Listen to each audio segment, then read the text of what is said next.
Good evening mga kasangkayan, mga pahinga gabi. So tonight ay mag-unbox tayo ng parcel or box na dumating ngayong araw. Actually kanina pa to, hindi lang namin na-open kasi kanina kasi nandun kami sa Barangay Lukson doon sa aking garden. Nag-ano muna ako, kumbaga naghawan ngadto kay masigot na. So these are children's books na dumating.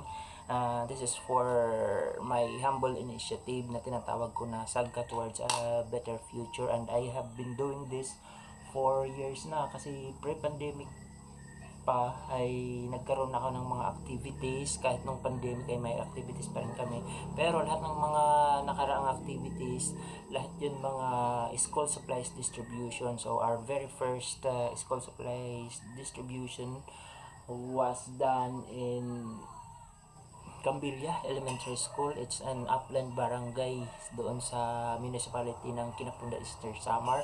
And nagkaroon na rin ako ng activities sa Lawaan. And also, during the pandemic ay nagkaroon kami ng school supplies distribution sa Victory Island sa Giwan naman yon. At may partner ako na organization noon na tinatawag na Bike Scouts Giwan, kasi yung isang member doon, yung kung member siya or siya yung pinaka doon, mayor ay best friend natin. And also ang pinaka latest na school supplies distribution ay nangyari dito sa mismo sa barangay ko sa Sitio Kugon, tapos sa Luksoon, Barangay Luksoon, and iilan na nabigyan sa Sungko. So total every activities namin ay pinakamababa yung 75 students na nabibigyan namin. May mga activities kami na more than 100 yung nabibigyan namin. So balik tayo dito sa box na to.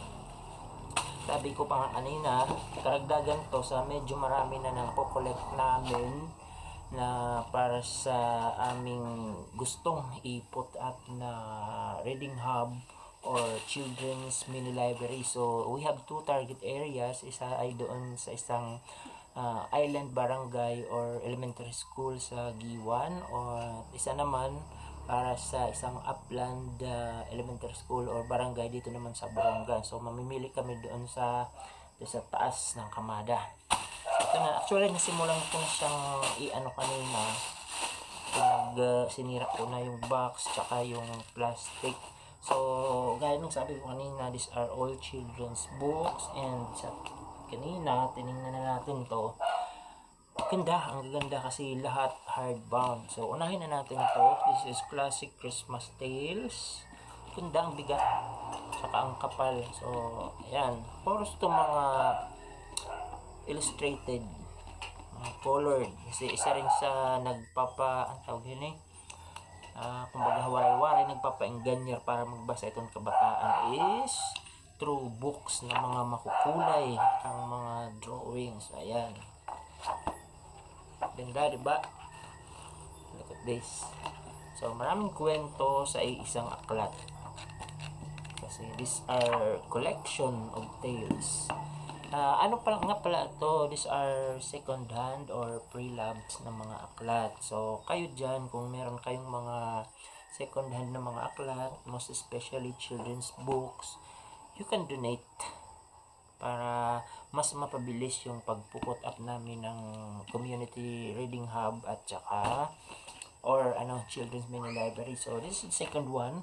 Bigat, kapal, ganda,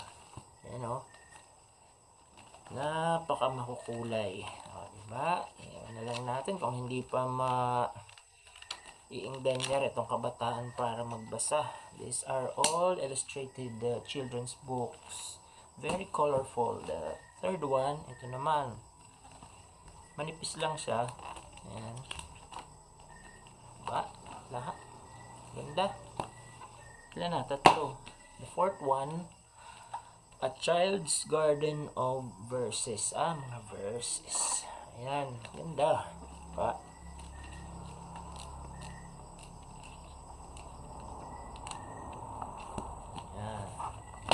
Sunod, The Angelina Ballerina Story Collection na naman.